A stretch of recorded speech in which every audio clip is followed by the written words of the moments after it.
ஷர்மிளா, நாடாளுமன்ற மழைக்கால கூட்டத்தொடரின் கடைசி நாளான இன்று மாநிலங்களவையில் காங்கிரஸ் கட்சியின் தலைவர் மல்லிகார்ஜுன கார்கே ஒரு அதிர்ச்சி புகாரை தெரிவித்தது பெரும் சர்ச்சையை ஏற்படுத்தி இருக்கிறது. உத்தரகாண்ட் மாநிலம் ஹல்த்வானியில் கடந்த 8ஆம் தேதி நடைபெற்ற ஒரு கூட்டத்திற்கு பின்னர் தாம் கலந்து கொண்ட மேடை கங்கா நீரை கொண்டு சுத்திகரிக்கப்பட்டதாக நாடாளுமன்றத்தில் மல்லிகார்ஜுன கார்கே குற்றம் சாட்டினார். தமக்கு இழைக்கப்பட்ட இந்த அவமதிப்பு ஒரு தீண்டாமையை ஒட்டிய ஒரு பாவச் செயல் என்று அவர் குற்றம் சாட்டினார்.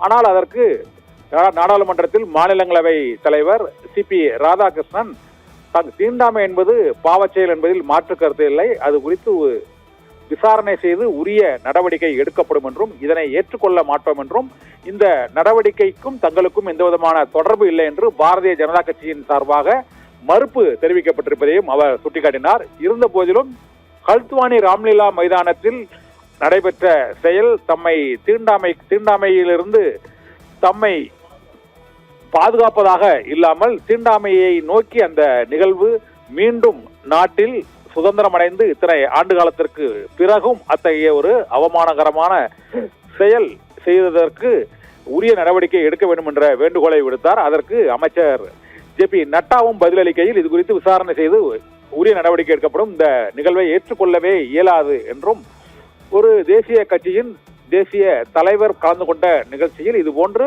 சில வலதுசாரி அமைப்புகளை சேர்ந்தவர்கள் இது போன்ற செயல்களில் ஈடுபட்டிருக்கலாம் என முதல் கட்ட விசாரணையில் தெரிய வந்துள்ளது என்றும், பாரதிய ஜனதா கட்சியினர் இத்தகைய செயல்களில் ஒருபோதும் ஈடுபடவில்லை என்றும் மறுப்பு தெரிவிக்கப்பட்டது. இருந்த போதிலும் மேடையில் தண்ணீர் விட்டு கழுவிய விவகாரம் மல்லிகார்ஜுன கார்கே பேசி சென்ற பிறகு அந்த மேடை தண்ணீர் விட்டு கழுவியதற்கான காரணம் என்ன என்பது குறித்து விசாரித்து கடுமையான நடவடிக்கை எடுக்கப்படும். தீண்டாமை ஒரு பாவச் செயல், அது பெருங்குற்றம் என்பதை அனைவரும் ஏற்றுக்கொள்வோம், மறுக்கவே இயலாது என்றும் மல்லிகார்ஜுன கார்கேயின் குற்றச்சாட்டுக்கு மாநிலங்களவை தலைவர் சிபி ராதாகிருஷ்ணன் பதிலளித்து உரிய நடவடிக்கை எடுக்கப்படும் என்ற உறுதிமொழியையும் அவர் அளித்திருக்கிறார். ஷர்மிளா.